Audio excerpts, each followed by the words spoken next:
Elsweyr is the second expansion in the Elder Scrolls Online franchise. It has been out for a while, but I just recently picked it up along with the Somerset expansion, which I will cover in another video. The most notable new features in this expansion are the Necromancer Class and the new region of Elsweyr. But what do I think of the expansion? Is it worth your money and your time? Let's discuss that in this video. Hey guys, it's Kyo and let's have a look at my review or my first impressions of the Elder Scrolls Online Elsweyr. And before we head into the video, to support me, don't forget to subscribe, like and watch this video all the way to the end.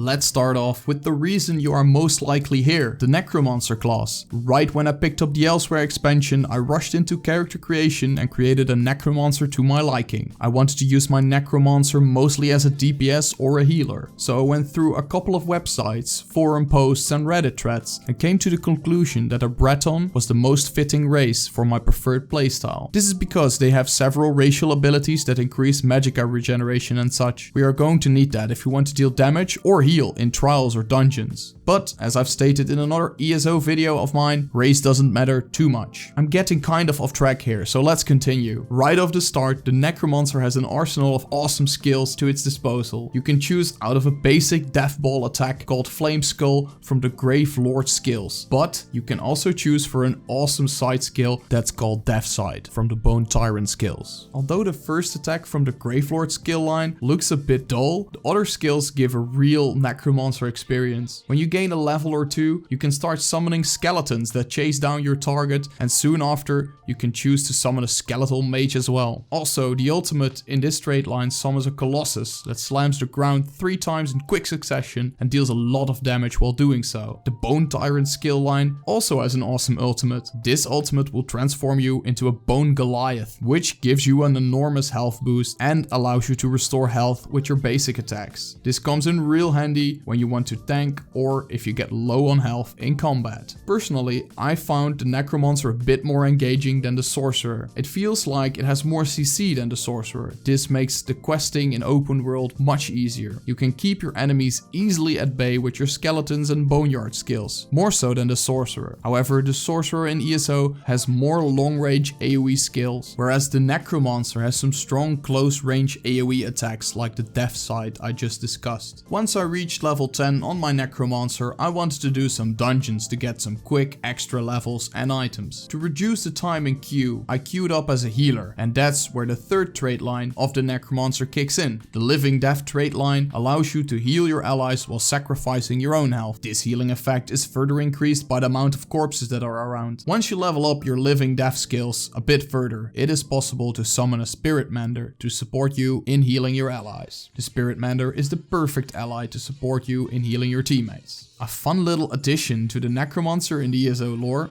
is that his kind of magic is forbidden. If you happen to use your skills near some NPCs, you will hear dialogues of them despising your skeletons and your other magic. If you summon skeletons or use another particular skill in a city, it will be considered a criminal act and the guards will put a bounty on your head. That's just an extra bit of lore that I like in particular. The skill description of your skills show which skills are considered a criminal act. I haven't reached maxed level just yet on my Necromancer, but we're getting close. Overall, I'd say that for me, the Necromancer is one of the most fun classes in ESO. This could be because it's the newest addition to the ESO classes, but I'm seriously considering to make this one my main character. If you decide to play Elsweyr, make sure to give the Necromancer a shot. Now, the Elsweyr expansion also has a storyline attached to it. Let's have a look at that. Well, what can I say about the story?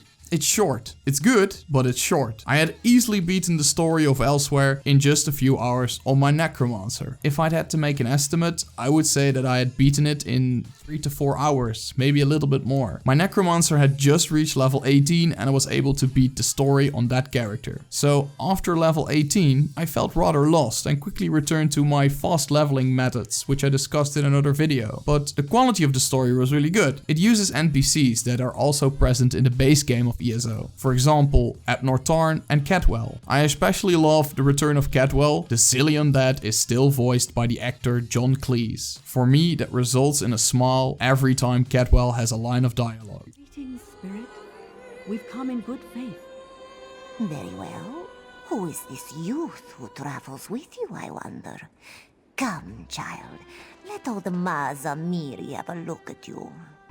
trespasser or pilgrim? Both, I think. But you walk this path aimlessly, child. Luckily, the quests in Elsweyr offer some more side stories which can keep you busy for the next couple of hours. The main quest line was fun, but overall I enjoyed the side quests and stories much more. The side quests offer more content about Elsweyr and the Khajiit, the cat race in the Elder Scrolls universe. If I were you, I would start with the main quest line and then start to pick up some side quests while you're on your way. I'm sure this gives a great experience when you alternate between the main quest line and some side quests. But let me know in the comments what you enjoyed most, the main quest line or the side quests. As a shout, the first finger of the Whispering Claw teaches.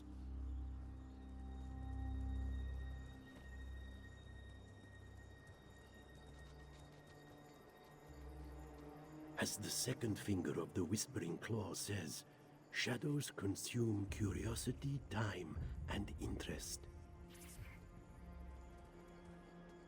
But don't get put off by the short main storyline. The developers of the game have added more story content that belongs to the Elsweyr expansion. This extra story gives you a few more hours of extra gameplay in the Elder Scrolls Online. It is free if you have an ESO Plus subscription, or you can buy it from the in-game store with crowns. Personally, I would have loved it if it was free, since the main story is really short. Just something that they can release over time, like the Living World content they have in Guild Wars 2. Next up, the Elsweyr environment. The biggest new feature in the Elsweyr expansion are the dragon battles. Once every while, a dragon will spawn in Elsweyr and you will see an icon appear on the minimap. This dragon can be beaten and offers some good loot and experience. However, you must be quick, since a lot of other players with fast mounts tend to burst down a dragon rather quick. When I tried to get there on my fresh Necromancer, I had trouble to get there in time since my mount speed wasn't high enough. The battles with the dragon are quite fun. However, there's only one type of dragon and thus these fights can get rather repetitive. But as long as you enjoy them, you can redo these battles for some decent experience and some good loot. These dragon events are similar to dynamic events that you can find in Guild Wars 2. Next to the dragons, as you might have seen in the video, the environment is desert themed. In my opinion, it looks absolutely stunning. I always prefer deserts and jungles over snowy areas, so I might be a little bit biased here. The cities and settlements in Elsweyr also share the same desert themed look. And the NPCs all wear unique desert themed outfits, which I thought was really cool. The developers really put effort in the looks of these characters. Most of the quests and event will also happen in these desert areas. However, there are some savannas and some other green patches where you can do some of your quests. You can basically compare the Elsweyr map to the Desert Highlands map in Guild Wars 2. It's mostly desert, but Elsweyr also offers some nice bright green areas in their new map. But now, the question you are most likely here for, is the Elder Scrolls Online Elsweyr worth playing? I would say yes, but there are some things that could put you off. As we have discussed before, the main story is really short and can be beaten in a few hours. Like I said, the story is good, but it is really short. There are enough side quests to keep you entertained, but that's not why you purchase an expansion. I would have loved it if they added more free content to the game a few months after its original release. That would compensate for the short main story. Also, if you have no intention of playing a Necromancer, I would consider not picking up this expansion.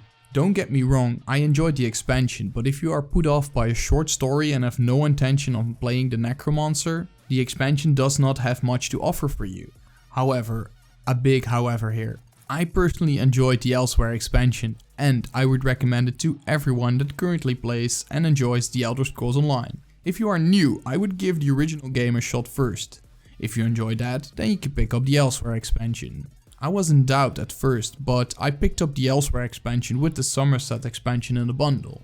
This saved me some money, and I would advise you to do the same if you are still in doubt after watching this video. I also intend to review the Somerset expansion soon. Once again, I thought Elsweyr was a fun expansion, but there are some features that can put you off. What do you think about ESO and the Elsweyr expansion? Have you played it, or do you still have a question about it? Please leave your questions and opinions in the comments. If you want to support me, don't forget to give this video a like, share it with your guildies, and subscribe for more ESO, Guild Wars 2 and Warcraft content. For now, I would like to thank you all so much for watching, and I hope to see you all in the next one. Peace!